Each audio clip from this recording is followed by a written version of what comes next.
Seguimos en Ambiente y Medio. Estas barreras flotantes que ustedes ven acá son precisamente... Es una ciudad con un estándar de vida importante y además con un estándar ambiental. El único río glaciario que Ya llevamos aproximadamente 2 horas de caminata. En primera persona, experiencias de la ecología real.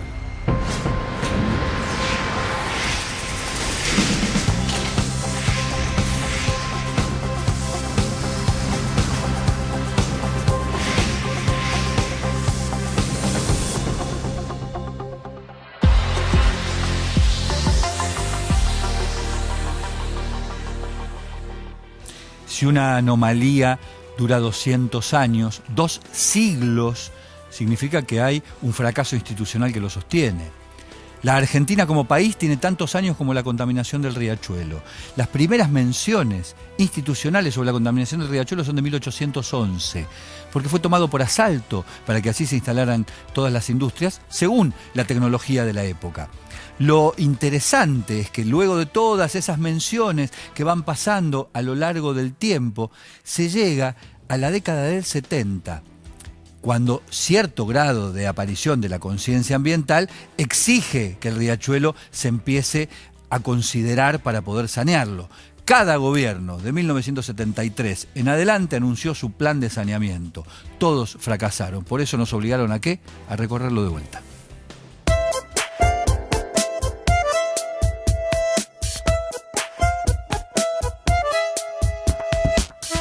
Parece lindo cuando uno lo mira desde el agua, ¿no? Porque en algún momento de la historia de la ciudad de Buenos Aires, esto fue pensado como un sitio de acceso turístico, que en algún punto todavía lo sigue siendo, La Boca, pero además como un lugar de esplendor, de balconear un río. El problema es que a lo largo de los últimos 150 años, esa idea romántica se fue frustrando, porque el riachuelo siguió siendo considerado la canaleta, el caño de desagote de las actividades industriales e intestinales de la Gran Buenos Aires y por lo tanto esta parte, la más próxima a la desembocadura, la célebre Vuelta de Rocha, terminó siendo la concentración mayor de la contaminación y la basura. Es cierto, hay que reconocerlo, que desde hace poco más de año y medio, 2 años, una constante política de limpieza del espejo de agua por parte del gobierno de la ciudad de Buenos Aires ha hecho que al menos en lo visual esta zona, esta curva, esta bahía, esta entrada que tiene el riachuelo en la Vuelta de Rocha parezca más limpia. Hoy vamos a navegarlo una vez más y vamos a ver qué ha pasado a prácticamente 10 años de la sentencia de la Corte Suprema de Justicia que condenó al Estado Nacional, al Estado de la provincia de Buenos Aires y al Estado de la ciudad de Buenos Aires por contaminar de manera sistemática a lo largo de más de un siglo esta cuenca, la más poblada y la más contaminada de la Argentina.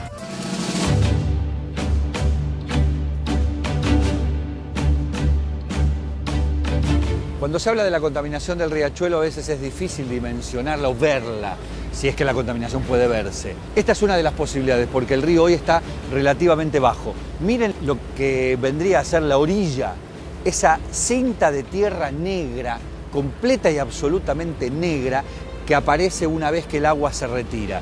Deja su estela y su sedimentación de metales pesados, plomo, cobre, zinc, todos esos subproductos tremebundos para la salud, que de alguna manera han justificado que la Corte Suprema de Justicia interviniese y dictase la sentencia de hace 10 años.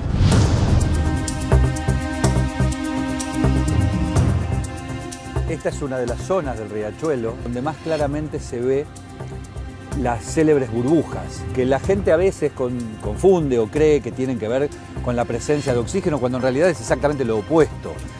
Lo que las burbujas revelan es la cantidad de gases resultado precisamente de la progresiva consumición del poco oxígeno que tiene disuelto en el agua por parte de la carga orgánica y de las bacterias que degradan precisamente esa carga contaminante. Cuanto mayor materia orgánica tiene un cuerpo de agua, producto de los efluentes cloacales principalmente, mayor es la cantidad de burbujas que aparecen porque el oxígeno disuelto, el poco oxígeno disuelto que tienen, se consume precisamente en esa degradación y la conversión en gases, principalmente entre otros metanos.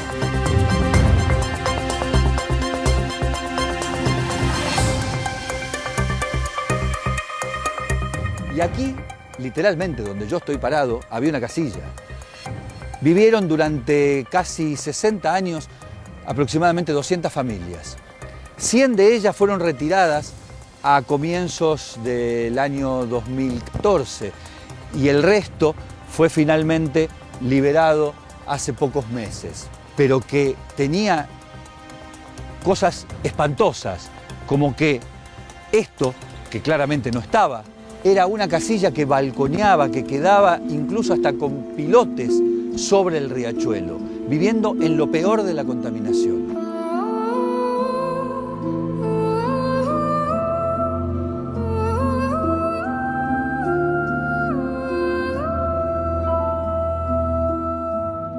Eso que ustedes están viendo era la imagen de todo el resto de esta costa, que era la parte quizás más vulnerable de la Villa 21-24, pero lo que sí se hizo fue el retiro de unas 100 familias que estaban precisamente en este tramo, que según la justicia, como les decíamos, estaban en la situación más vulnerable y que eso significó un gran ejercicio de logística por parte del gobierno de la ciudad para poder retirar un tramo de la villa que estaba inserto en el medio y no en uno de los costados. Más adelante, en la recorrida, vamos a ver precisamente el barrio al cual se trasladó esa gente y al cual se va a seguir trasladando el resto del millar de familias que van a ser relocalizadas de la Villa 21-24. Sergio viene navegando, en cualquier momento va a aparecer por acá. Quiero mostrarte la situación de la Villa Zabaleta. Estamos del lado de provincia, del otro lado es Capital Federal. Miren lo que queda de la villa, ¿no? Las casas todavía sin erradicar. Miren la basura, por supuesto, que se acumula lamentablemente a orillas del riachuelo. Y estas personas que viven acá sufren el principal contaminante, que es el plomo. No alcanzamos a ver tampoco el caño, el tubo, que lamentablemente desecha todos los residuos cloacales de la Villa Zabaleta. Esta es la situación, las casas que todavía siguen estando en este lugar y que en algún momento van a erradicar.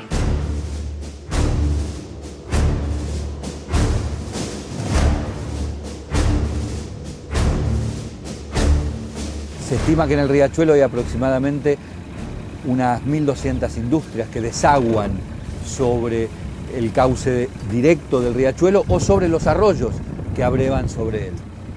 De esas 1.200 industrias, ACUMAR, la autoridad de Cuenca, Matanza, Riachuelo, determinó que 51 de ellas eran agentes contaminantes, es decir, empresas que claramente estaban volcando fuera de parámetros en cantidades o calidades de efluentes que no estaban dentro de la normativa y que explicarían buena parte de la contaminación actual. Lo cierto es que, y esto se sabe, principalmente ocurre en muchos de los arroyos que llegan hasta el riachuelo, cerca del 90% de esa contaminación industrial sigue siendo clandestina. Es decir, pasa por fuera de los controles, pasa por caños subterráneos, en horarios donde no se monitorea y así sucesivamente, y eso explica que todavía la calidad del agua de la cuenca Matanza-Riachuelo siga siendo tan mala como en el momento en que la Corte dictaminó la sentencia para limpiarlo.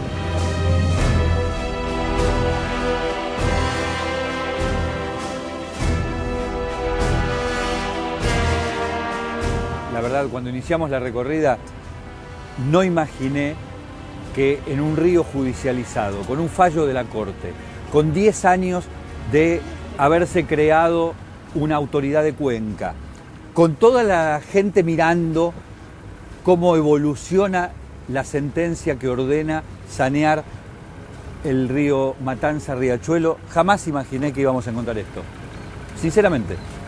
Porque este es un paisaje, si se quiere, del pasado del riachuelo, anterior al 2008, a la sentencia, e incluso anterior al 2005-2006, cuando los vecinos de La Boca hicieron la primera denuncia para judicializar el problema del riachuelo, demostrando que lo que había ocurrido a lo largo de 150 años era básicamente la desidia y la decisión del Estado de tomarlo por asalto. Se ha dicho oficialmente que se han gastado más de 4.000 millones de dólares en los últimos 10 años. Que haya una isla flotante de basura no tiene mucha justificación. Verdaderamente ninguna.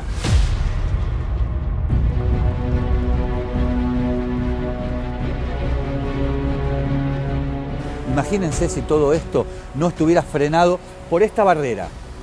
Esta barrera colocada por el gobierno de la ciudad que permite retener esa inmensa cantidad de basura flotante, levantarla con un sistema de guinches que permite luego volcarlas a donde corresponde tirar la basura. Reitero, piensen en todas esas toneladas de botellas, plásticos, bolsas, etcétera, etcétera, volcadas sin piedad sobre el curso principal del Matanza-Riachuelo. Bueno, eso era el riachuelo hasta que la Corte intervino.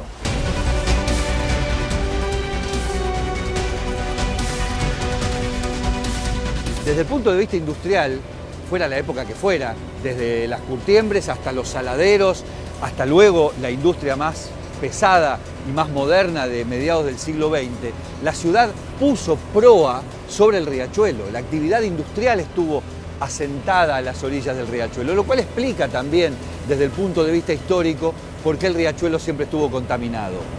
Y esto queda hoy en esta cicatriz que es la muestra de lo que uno ve a las orillas del riachuelo. Entonces uno debiera pensar que la manera de sanear el riachuelo es otorgándole otra función. Aquella actividad productiva hoy tiene otro valor tecnológico, otra capacidad tecnológica que permitiría que no contaminase tanto. Y al mismo tiempo, una urbanización de otro tipo, de otro calibre, de otra calidad, permitiría recuperar el riachuelo con una finalidad mucho más urbana que la que tuvo en el comienzo del desarrollo económico de la ciudad de Buenos Aires.